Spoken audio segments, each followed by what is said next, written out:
സൗമ്യാണ് മൊത്തത്തിൽ ടെൻഷനായി. ഇതിനാണോടാ ഇന്നലെ എന്റെ മുടിയൊക്കെ വെട്ടിപ്പിച്ചെന്ന് അവള് മനസ്സിൽ കുറെ ചീത്ത വിളിച്ചോണ്ടിരിക്കും. അപ്പനാണ് അച്ഛനമ്മ ഇവളെ കണ്ടിട്ട് മൈൻഡ് ചെയ്യാതെ നൈസനങ്ങ് അകത്തേക്ക് കയറി ചെല്ലും. അതിനുശേഷം അവളുടെ പാരന്റ്സും ഇവള് ഹോസ്റ്റലിൽ താമസിക്കാൻ വേണ്ടി കുറച്ച് സാധനങ്ങൾ വാങ്ങിക്കുമ്പോഴാണ് അവൾ ആ സമയത്ത് ഇവൾക്ക് ഏത് ക്ലാസ് കിട്ടിയെന്ന് പറഞ്ഞ് നോട്ടീസിനകത്ത് നോക്കും. അപ്പനാണ് ഇവൾക്ക് കിട്ടിയത് ക്ലാസ് 1. അങ്ങനെ ആ ക്ലാസ്സിൽ പഠിക്കുന്ന ഒരു പയ്യനാണ് നമ്മുടെ ക്ലാസ്സിലാടെ വൺ ബുജ്ജികളൊക്കെ ഉള്ളതെന്ന് പറഞ്ഞ് അവ മൊത്തത്തിൽ പേടിച്ചു വരികയും ഇതേ സമയം ഇവളാണ് സന്തോഷത്തിൽ ബുജ്ജികളെ കൊണ്ടെങ്കിൽ നമുക്കും ബുജ്ജിയാകാന്ന് അവള് മൊത്തത്തിൽ ഹാപ്പി ആകുമ്പോഴാണ് അതേസമയം ഇവള് ഇടിച്ചിട്ടോണ്ട് ഒരുത്ത സൈക്കിൾ ഇങ്ങനെ സ്പീഡിൽ പോകും. അത് വേറെ ആരുമില്ല, നമ്മുടെ റൂക്ഷിയാണ്. അങ്ങനെ അവന് സോറി പറഞ്ഞിട്ട് ആ സൈക്കിൾ സ്പീഡിൽ ഓടിച്ചോണ്ടിരിക്കും. അപ്പനാണ് അവിടേക്ക് അവളുടെ അച്ഛനമ്മയും കൂടെ വന്നിട്ട് ഇവളുടെ ഹോസ്റ്റലിലെ മുറിയൊക്കെ വന്ന് സെറ്റ് ചെയ്യണമെന്ന് പറഞ്ഞ് ചോദിക്കുമ്പോൾ അവളാണ് ഞാനിന്ന് കൊച്ചല്ലെന്ന് പറഞ്ഞിട്ട് അവരിവിടെ വെച്ചങ്ങ് പറഞ്ഞേക്കും. അങ്ങനെ അവള് റൂമിൽ ചെന്ന സാധനങ്ങളൊക്കെ വെച്ചിട്ട് ഫസ്റ്റ് ഡേ ക്ലാസ്സിന് പോകുമ്പോഴാണ് അവിടെ കുറച്ച് പയ്യന്മാര് ബാസ്കറ്റ് ബോൾ കളിക്കുന്നുണ്ട്. ഇവളാണ് വായി നോക്കിക്കൊണ്ടിരിക്കും. അപ്പനാണ് അതിനകത്ത് റൂക്ഷിയും കണ്ടോടെ ഇവനല്ലേ സൈക്കിൾ സ്പീഡിൽ പോയെന്ന് പറഞ്ഞ് അവൻ കളിക്കുന്ന കണ്ടോണ്ടിരിക്കും. അങ്ങനെ അവന് പക്കായിട്ട് ഗോൾ ഇടുമ്പം ഇവൾക്കാണ് അവനോട് ക്രഷ് തോന്നും. ഇത്ര ഹാൻസം ആയിട്ടുള്ള പയ്യന്മാരൊക്കെ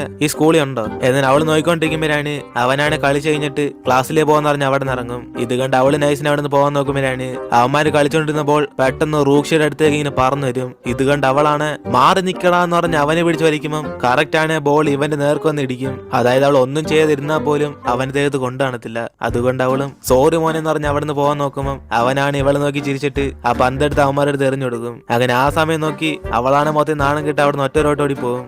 ഞാൻ ഇതിന് വെറുതെ അവന് തടയാൻ പോയെ, വെറുതെ ആവശ്യമില്ല, ഞാൻ തന്നെ നാണം കിട്ടി. ഏതിന് അവളും പറഞ്ഞോണ്ട് ക്ലാസ്സിലേക്ക് കയറാൻ നോക്കുമ്പോഴാണ്